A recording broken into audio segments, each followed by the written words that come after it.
আমি নিজে উজানে যাব প্রথম মন্দির ঘাটে মকর সংক্রান্তির দিনে। রাধারানীর চরণ কৃষ্ণের মাথার উপরে থাকবে এরকমটা ভাবতেই পারেননি। তারপরে কৃষ্ণ স্বয়ং কৃষ্ণ এসে সেটা পূর্ণ করেছেন। তা আমাদেরও অসুবিধা, যারা দান করবে তাদেরও অসুবিধা। তো আপনাদের কাছে একটি অনুরোধ, আপনারা যদি জয়দেবের মেলা আসেন তাহলে এই মূর্তির কারিগর দিকে অবশ্যই কিছু দান করবেন। গুড মর্নিং এভরিওয়ান, সকলকে মজনু বিদ্যুৎ ইউটিউব চ্যানেলে স্বাগত। আর আমি বিদ্যুৎ আবার নতুন একটি ভিডিও নিয়ে চলে এসেছি সকলের সামনে। বন্ধুরা, রাঙামাটির বীরভূমের অজয় নদীর তীরে কেন্দুলি গ্রাম, যে গ্রামে জন্মেছিলেন কবি জয়দেব এবং মকর সংক্রান্তির দিন অজয় নদে দেখা পেয়েছিলেন মা গঙ্গা, তারই স্মৃতির স্মরণে প্রতি বছর অনুষ্ঠিত হয় জয়দেব কেন্দুলি মেলা, যেটি বীরভূমের একটি বিখ্যাত মেলা। আজকের ভিডিওটিতে আমি আপনাদের জয়দেব কেন্দুলি মেলা ঘুরে দেখাবো এবং সমস্ত তথ্য ভিডিওটির মাধ্যমে তুলে ধরবো। আশা করছি ভিডিওটি ভালো লাগবে এবং ভালো লাগলে লাইক, কমেন্ট এবং শেয়ার করতে ভুলবেন না। সব বন্ধুরা, বেশি কথা না বলে ভিডিওটি শুরু করা যাক, দেখা হচ্ছে।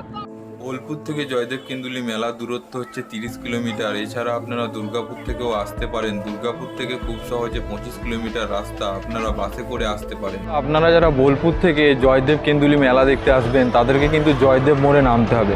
আর জয়দেব মোড়ে নেমে ডান দিক বরাবর একটি রাস্তা চলে গিয়েছে, সেটি হয়ে আপনারা জয়দেব কেন্দুলি মেলায় যেতে পারেন। এই জয়দেব মোড় থেকে জয়দেব কেন্দুলি মেলার দূরত্ব হচ্ছে প্রায় 7.5 কিলোমিটার। বন্ধুরা, আপনারা জয়দেব মোড় থেকে জয়দেব মেলা যাওয়ার টোটো পেয়ে যাবেন, আর টোটো ভাড়া পড়বে জনপ্রতি 20 টাকা করে।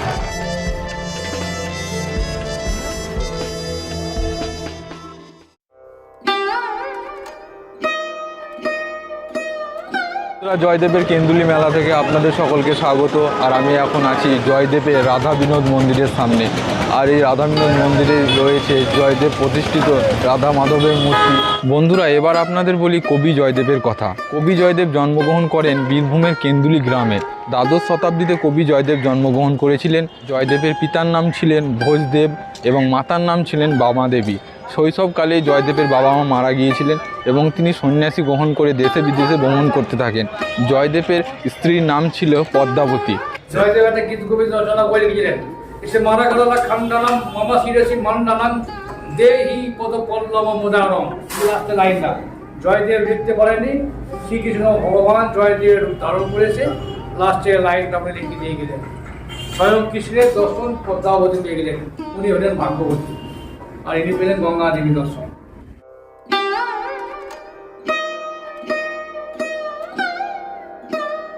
জয়দেব ছিলেন লক্ষণ সেনের সভাকবি এবং লক্ষণ সেনের সহযোগিতায় প্রথম রাধা মাধব মন্দির তৈরি করেন জয়দেব এই কেন্দুলি গ্রামে। এবং জয়দেব প্রতিষ্ঠিত রাধাকৃষ্ণর মূর্তি কিন্তু এখনও রয়ে গিয়েছে এই জয়দেব কেন্দুলি গ্রামে। এই রাধা বিনোদ মন্দিরটি বর্ধমানের রাজা কীর্তিচন্দ্র জয়দেবের জন্মভিটের ওপরে প্রতিষ্ঠা করেছিলেন 1683 খ্রিস্টাব্দে। আর মন্দিরের ভিতরে রয়েছে জয়দেব এবং পদ্মাবতীর বিগ্রহ, এছাড়া রাধা মাধবের মূর্তি রয়েছে।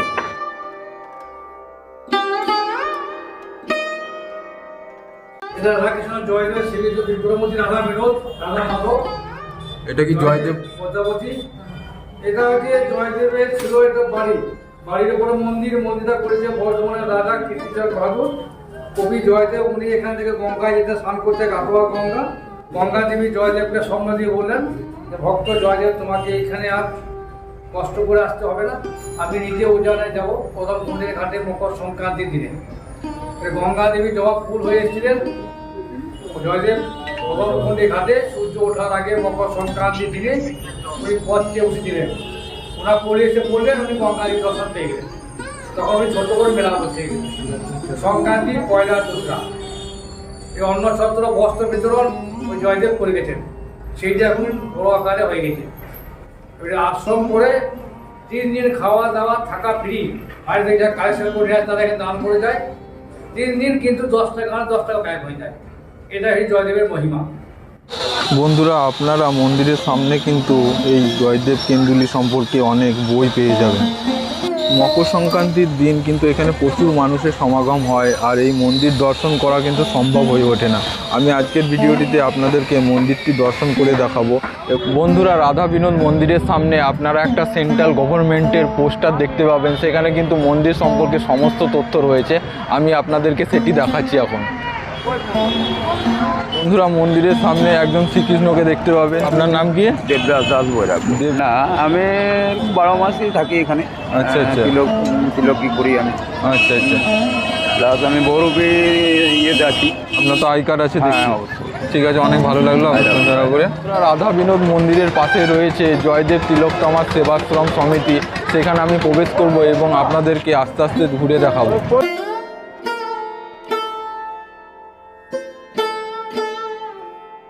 আর এই মঞ্চটি রয়েছে তিলোত্তমা সমিতির ভিতরে, যেখানে আপনাদের কীর্তন গান এবং বাউল গান অনুষ্ঠিত হবে মকর সংক্রান্তির দিন। আর এখানে অলরেডি অনেক ভক্ত চলে এসেছে জয়দেব মেলা উপলক্ষে।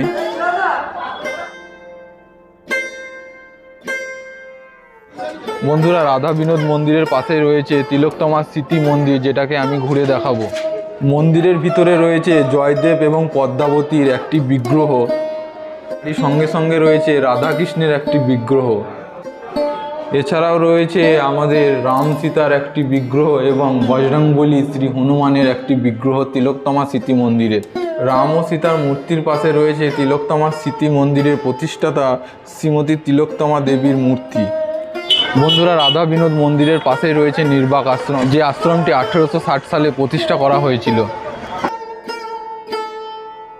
বন্ধুরা, রাধা বিনোদ মন্দির দর্শন করার পর আপনাদেরকে নিয়ে যাব মূল মেলায়, যেটি রয়েছে অজয় নদীর তীরে।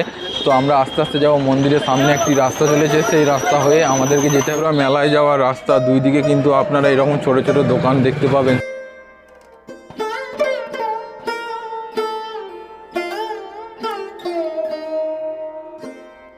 বন্ধুরা, এটি হচ্ছে কদমকুণ্ডির ঘাট, যে ঘাটে মকর সংক্রান্তির দিনে কবি জয়দেব মা গঙ্গার দর্শন পেয়েছিলেন।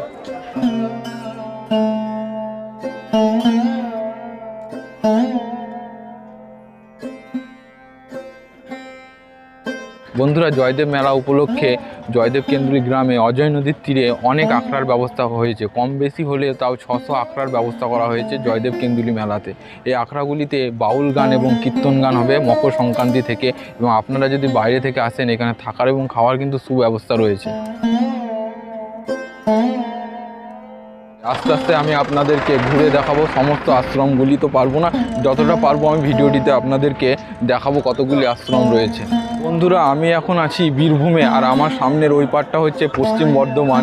আর এটি হচ্ছে একটি অস্থায়ী ব্রিজ, যে ব্রিজটা হয়ে আপনারা যদি দুর্গাপুর থেকে আসেন তাহলে জয়দেব কেন্দুলি মেলাতে আসতে পারবেন। রাস্তাটির পাশে আপনারা দেখতে পাবেন অনেক আশ্রম তৈরি করা হয়েছে মেলা উপলক্ষে। প্রচুর আশ্রম, প্রায় 600 আশ্রম রয়েছে এই জয়দেব কেন্দুলি মেলাতে। এই জয়দেব মেলাতে এই অস্থায়ী ব্রিজটির পাশে কিন্তু এরকম অনেক মূর্তি আপনারা দেখতে পাবেন। এখনও কিন্তু মূর্তির কাজ সম্পূর্ণ হয়নি। আশা করছি মকর সংক্রান্তির দিন এই মূর্তির কাজ সম্পূর্ণ হবে। কোথা থেকে এসেছেন আপনারা? আমরা নদিয়া থেকে সাতটা। ওই মেলা উপলক্ষে? হ্যাঁ হ্যাঁ, ধরো বিজ্ঞান বইটা গিয়ে আমরা যেন পাই হেনি। ও আচ্ছা আচ্ছা, এখনই তাবু করলাম, মেলা এখানে থাকবো, এখানে মেলা হয় সেখানেই যাই। আমি এটা করেছি, আমার নাম বিশ্বজিৎ বাদকা। কি মূর্তি এটা? এই তারা মা। এই সানঘাটের সামনে একটা বড় মূর্তি তৈরি করা হচ্ছে, আর এই দাদা তৈরি করছে। এই দাদার নাম হচ্ছে রবি বাদ্যকর। আপনারা সানঘাট যাওয়ার পাশে কিন্তু দেখতে পাবেন এই বিখ্যাত কালী মূর্তিটি এই দাদারাই তৈরি করছে। পারপাস তৈরি করছে, সব দান ধ্যান করবে আর ও তার জন্য। এখানে তো দেখলাম অনেক মূর্তি তৈরি করা হয়েছে এই রাস্তাটার পারে পারে অনেক। সব ওই দান ধ্যানই করবে। জয়দেব কেন্দুলি মেলাতে কিন্তু নানান রকমের মূর্তি রয়েছে। তার মধ্যে একটি মূর্তি রয়েছে যেটি দেখে মনে হচ্ছে অনেকটা শিবলিঙ্গর মতো, কিন্তু আকারটা অন্যরকম। আপনাদেরকে একটু দেখাবো। বন্ধুরা, মকর সংক্রান্তি উপলক্ষে কিন্তু এখানে শৌচাগারের ব্যবস্থা করা হয়েছে, এবং মকর সংক্রান্তি শুরু না হতেই কিন্তু এখানে আপনারা দেখতে পাবেন পুণ্যার্থীদের স্নান শুরু হয়ে গিয়েছে। আমার আছে রাজেশ শর্মা। এই 24-এ মেলা জবরদস্তি মেলা হবে। এবার ব্যারিকেড দিচ্ছে ডবল করে, তার জন্য আমাদেরও যারা ঠাকুর দিচ্ছে তা আমাদেরও অসুবিধা, যারা দান করবে তাদেরও অসুবিধা। বন্ধুরা, আপনারা যদি জয়দেব কেন্দুলি মেলা আসেন, এই অস্থায়ী ব্রিজের পাশে কিন্তু অনেক মূর্তি দেখতে পাবেন। আর এই মূর্তিগুলি তৈরি করার উদ্দেশ্য হচ্ছে যাতে দর্শনার্থীরা কিছু দান ধ্যান করেন। তো আপনাদের কাছে একটি অনুরোধ, আপনারা যদি জয়দেবের মেলা আসেন তাহলে এই মূর্তির কারিগর দিকে অবশ্যই কিছু দান ধ্যান করবেন।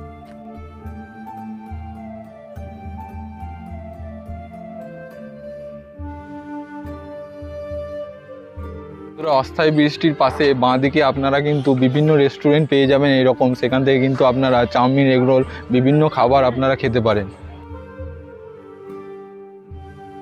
বন্ধুরা, জয়দেব মেলা দর্শন কেমন করলেন নিচে কমেন্ট করতে ভুলবেন না। আর ভিডিওটি ভালো লেগে থাকলে লাইক, কমেন্ট এবং শেয়ার করে সকলকে দেখার সুযোগ করে দিন। আবারও দেখা হচ্ছে নতুন একটি ভিডিওতে। সবাই ভালো থাকবেন, সুস্থ থাকবেন।